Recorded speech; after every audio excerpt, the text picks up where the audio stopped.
Halo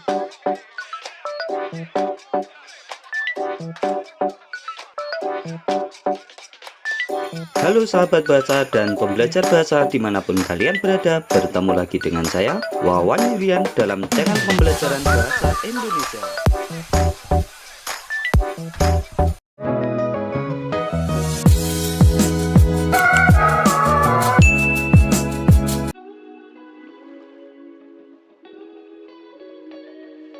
Video pembelajaran kali ini kita akan membahas tentang unsur-unsur teks puisi.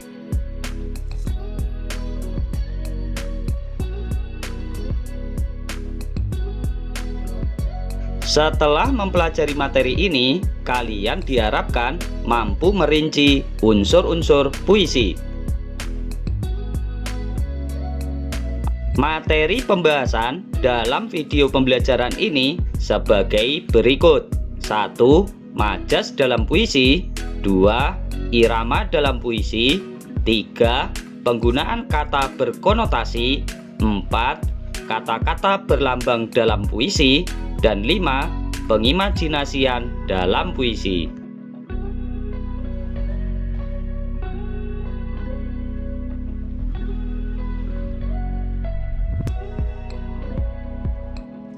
Menurut Aminuddin, puisi terdiri dari dua unsur, yaitu unsur fisik dan unsur batin.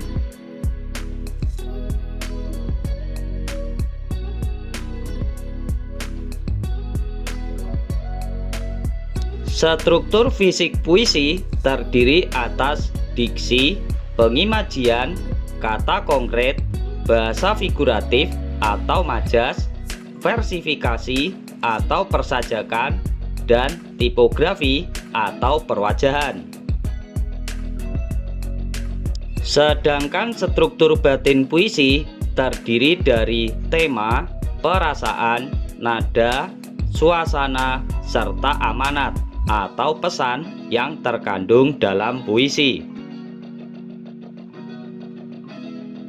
Namun, dalam pembahasan video pembelajaran kali ini, kita akan memfokuskan pembahasan terhadap unsur-unsur puisi berupa 1. Majas dalam puisi. 2. Irama dalam puisi. 3. Penggunaan kata berkonotasi.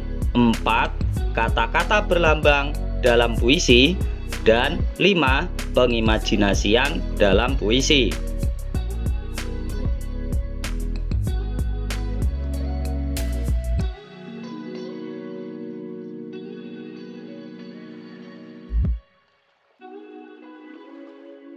Satu. Majas dalam puisi. Majas atau figurative language adalah bahasa kias yang dipergunakan untuk menciptakan kesan tertentu bagi penyimak atau pembacanya.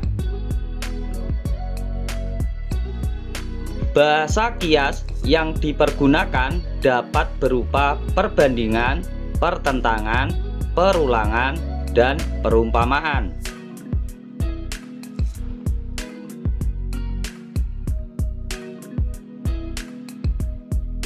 Berikut adalah beberapa contoh penggunaan majas dalam puisi.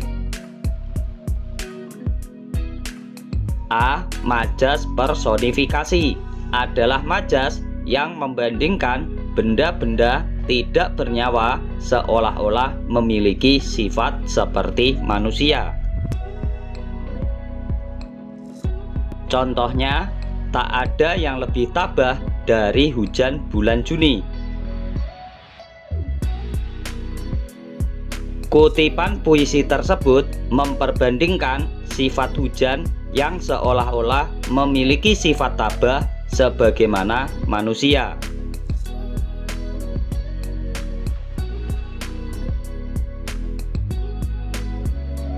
B. Majas hiperbola adalah majas yang memberi kesan untuk melebih-lebihkan suatu hal dibandingkan dengan kenyataan sebenarnya.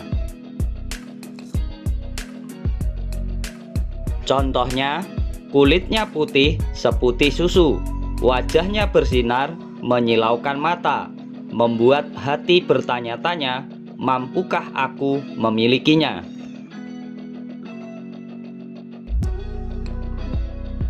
Larik kulitnya putih seputih susu dalam kutipan puisi tersebut termasuk bahasa kiasan yang menyatakan sesuatu hal yang sifatnya berlebihan atau hiperbola.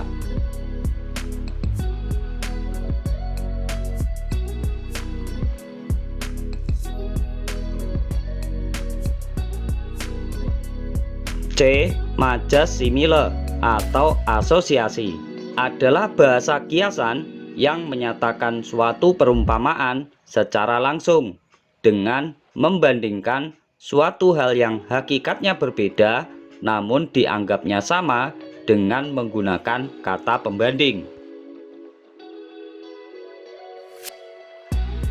Kata pembanding tersebut dapat berupa bagai, bak, seperti, laksana, seumpama, bagaikan, semisal, serupa, dan sejenisnya.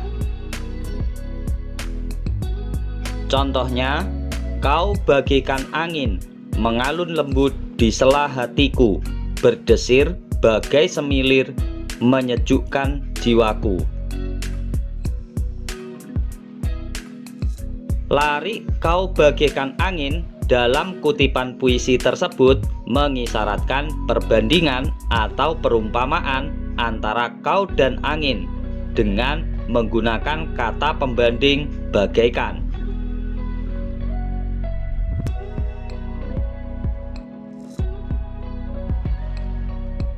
D. Majas metafora adalah bahasa kiasan berupa perumpamaan yang membandingkan suatu hal sebagaimana simile, namun dinyatakan secara tidak langsung. Kata pembanding dalam majas metafora disajikan secara implisit atau tersembunyi.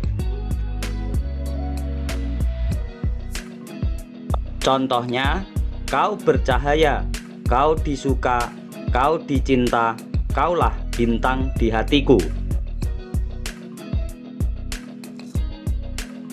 Larik kaulah bintang di hatiku dalam kutipan puisi tersebut mengisyaratkan perbandingan atau perumpamaan antara kau dan bintang, namun kata pembandingnya disajikan secara implisit atau tersembunyi.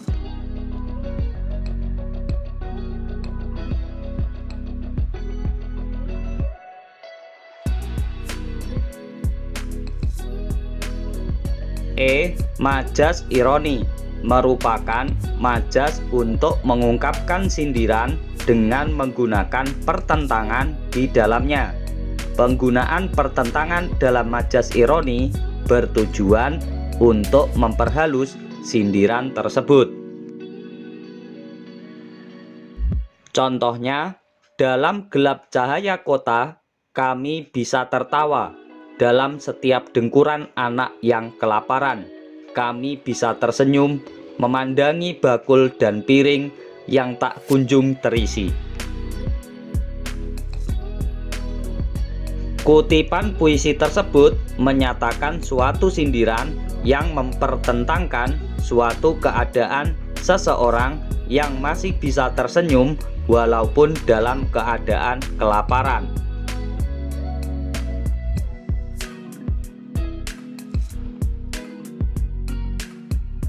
F. Majas sinisme merupakan bahasa kiasan berupa sindiran sebagaimana ironi, namun disajikan secara terang-terangan. Contohnya, langsung saja bicara padaku jika ada hal yang dibicarakan. Jangan berlagak manis di depan lalu di belakang menghinaku. Kutipan puisi tersebut menyatakan suatu sindiran yang secara terang-terangan untuk menyampaikan suatu hal secara langsung dan tidak membicarakan kejelekan seseorang tanpa sepengetahuan orang tersebut.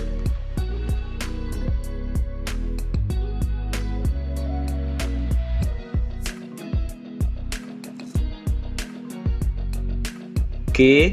Majas paralelisme adalah majas perulangan yang tersusun dalam baris yang berbeda.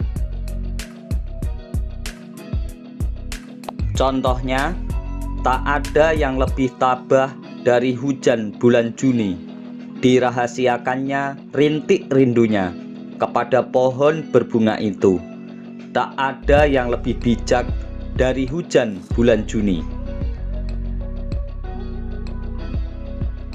Kata yang mengalami perulangan dalam puisi itu adalah tak ada yang lebih.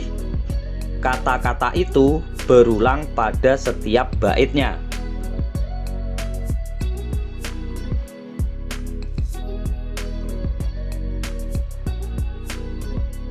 Dua, irama dalam puisi.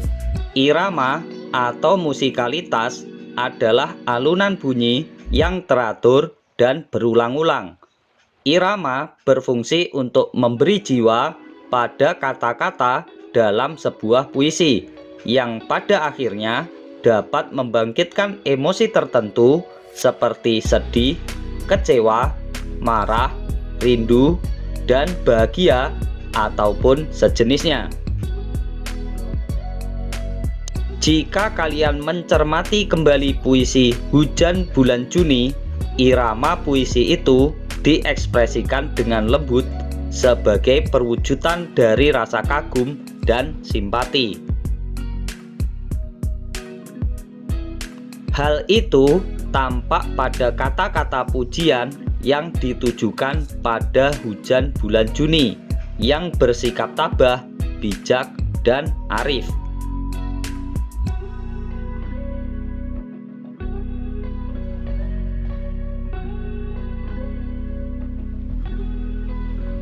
Tiga, penggunaan kata berkonotasi. Kata konotasi adalah kata yang bermakna tidak sebenarnya. Kata itu telah mengalami penambahan makna, baik itu terjadi berdasarkan pengalaman, kesan, maupun imajinasi dan perasaan penyair. Perhatikan kembali puisi Hujan Bulan Juni. Kata-kata yang bermakna konotasi dalam puisi tersebut sebagai berikut.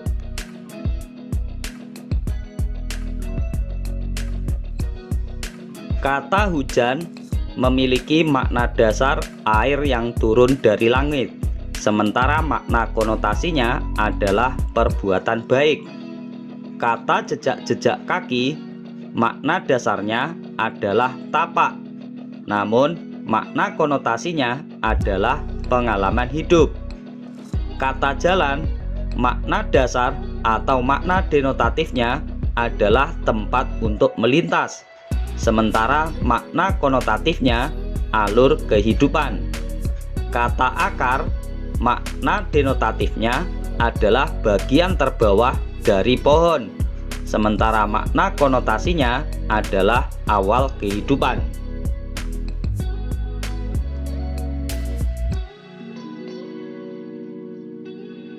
Perlu kalian ketahui bahwa penerjemahan makna konotatif di dalam puisi akan menuntun kita dalam memahami maksud sebenarnya dari puisi tersebut.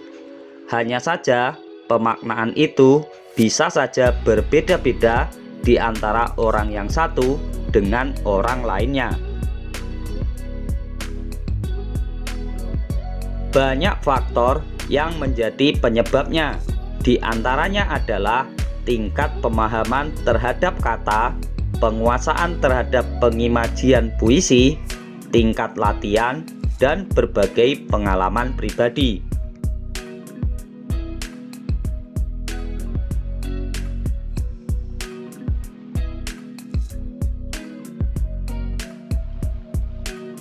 Empat, kata-kata berlambang dalam puisi. Lambang atau simbol adalah sesuatu hal seperti gambar, tanda, ataupun kata yang menyatakan maksud tertentu. Misalnya saja, lambang rantai dan padi kapas dalam gambar Garuda Pancasila. Lambang-lambang itu menyatakan arti tertentu yang bisa dipahami umum. Rantai bermakna perlunya persatuan dan kesatuan bagi seluruh rakyat Indonesia. Sementara padi kapas perlambang kesejahteraan dan kemakmuran. Lambang-lambang seperti itu pula sering digunakan penyair dalam puisinya. Hal itu juga tampak dalam puisi Hujan Bulan Juni. Misalnya kata hujan dan bunga. Hujan merupakan perlambang bagi kebaikan ataupun kesuburan, sementara bunga bermakna keindahan.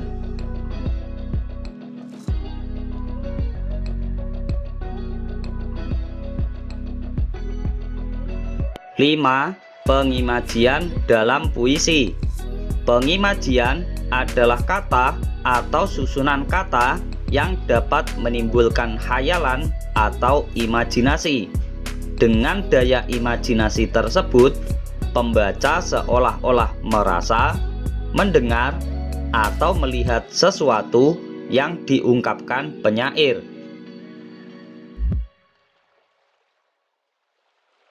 Pengimajian dalam puisi meliputi pengimajian pendengaran atau imajinasi auditif, pengimajian penglihatan atau imajinasi visual, pengimajian perasa, pengimajian penciuman, dan pengimajian peraba atau imajinasi taktil.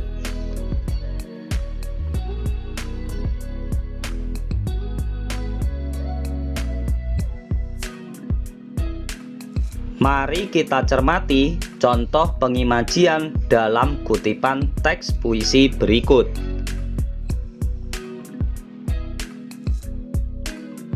Angin malam menghembus lemah, menyejuk badan, melambung rasa menayang pikir, membawa angan ke bawah kursimu.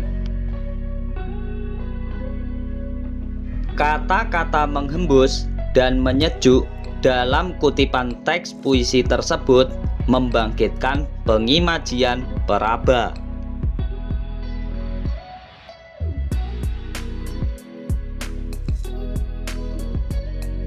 Dengan senja samar sepoi pada masa purnama, meningkat naik setelah menghalaukan panas payah terik. Kata senja samar dalam kutipan teks puisi tersebut membangkitkan pengimajian penglihatan.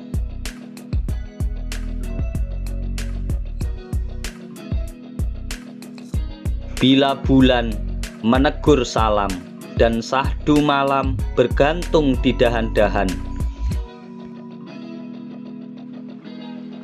Kata menegur dalam kutipan puisi tersebut membangkitkan pengimajian pendengaran. Berdasarkan contoh tersebut, kalian tentunya juga dapat mengidentifikasi pengimajian perasa dan pengimajian penciuman yang terdapat dalam puisi.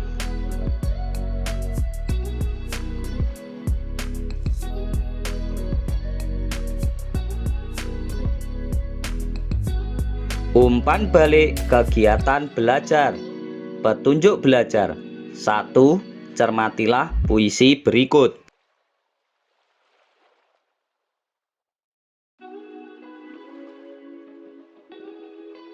Serenada Hijau karya W.S. Rendra. Kupacu kudaku menujumu. Bila bulan menegur salam dan sahdu malam bergantung di dahan-dahan. Menyusuri kali kenangan yang berkata tentang rindu dan terdengar keluhan dari batu yang terendam. Kupacu kudaku menujumu dan bayangkan sedang kau tunggu daku sambil kau jalin rambutmu yang panjang.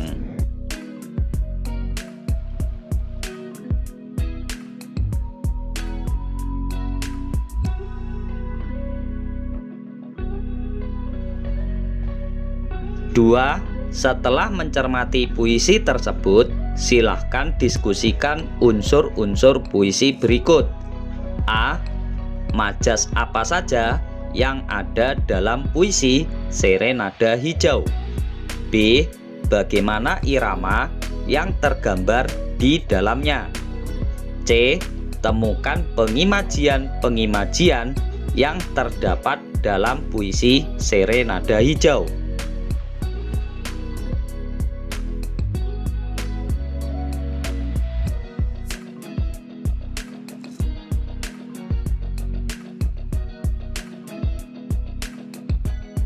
D. Tunjukkanlah kata-kata yang bermakna konotasi dalam puisi Serenada Hijau. Kemudian jelaskan pula makna dari setiap kata-kata itu dengan panduan tabel berikut.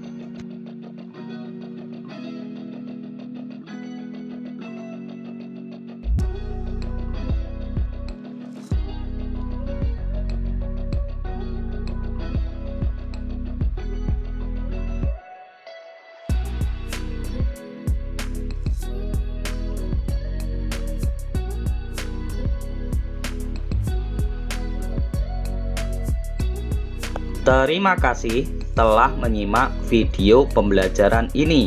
Semoga semakin menambah kemampuan dan wawasan berbahasa kalian.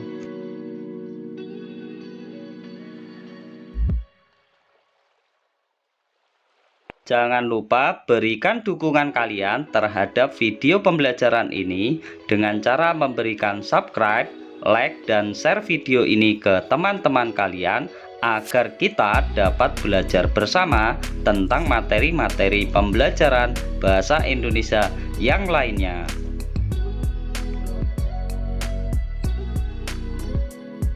Sampai bertemu lagi dalam video pembelajaran bahasa Indonesia berikutnya di channel pembelajaran bahasa Indonesia Wawan Yulian.